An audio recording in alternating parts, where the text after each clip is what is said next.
Bonjour, moi j'interviens pour Urgence Liban-Palestine. Je voudrais vous parler aujourd'hui de ce qui s'est passé mercredi 8 avril. On l'appelle le mercredi noir parce que c'est un jour de massacre que Israël a commis sur le territoire libanais. On fait référence au mercredi noir parce qu'avant, septembre noir au Liban, ça signifiait le fascisme. C'est le jour où les phalanges libanaises ont massacré plus de 600 ouvriers libanais.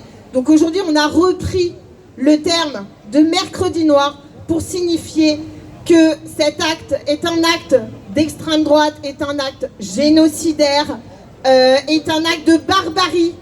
Et du coup, on a décrété journée de deuil au Liban. Aujourd'hui, on compte encore nos morts puisque nous n'avons pas encore réussi à dégager tous les corps de nos martyrs.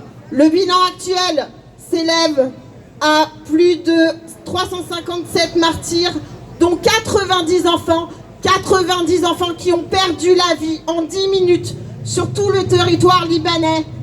Et on est autour de plus de 1223 blessés et ce bilan ne fait qu'augmenter depuis 4 jours. En 10 minutes, Israël a fait plus de 134 raids sur le territoire libanais en visant 100% des civils, contrairement à ce qu'ils ont dit dans les médias. Ce sont des civils libanais, palestiniens du Liban, qui ont été visés et ça a été une véritable boucherie.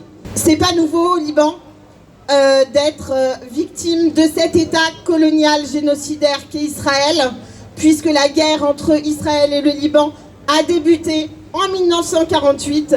On n'oublie pas le village de Houla qui a été totalement massacré par l'armée dès 1948. On a des dates, plus de 9 fois, Israël s'est permis de détruire le territoire libanais.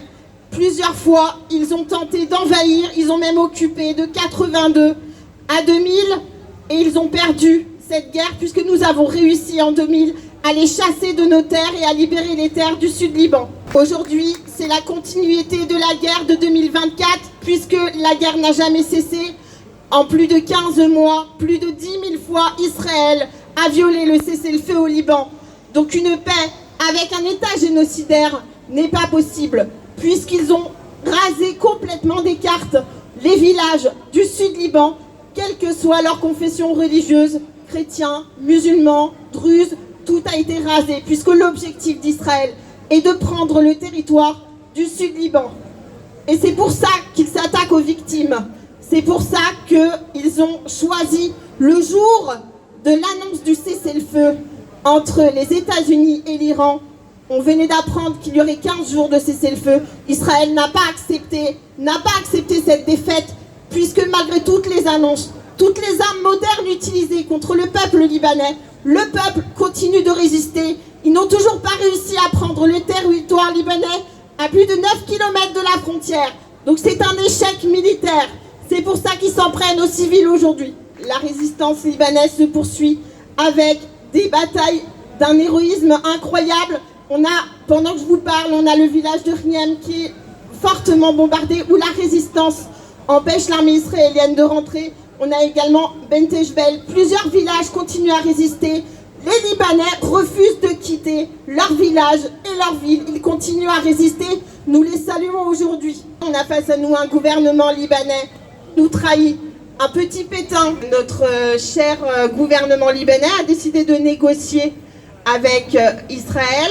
Et donc nous sommes très mobilisés depuis quelques jours pour demander la chute du gouvernement libanais, pour réclamer que soient négociés les territoires libanais dans le même volet qu'avec l'Iran, puisque Israël cherche à séparer ces négociations et à négocier avec le Liban séparément pour contraindre le gouvernement libanais à désarmer la résistance et à créer une zone tampon au sud du Litanie.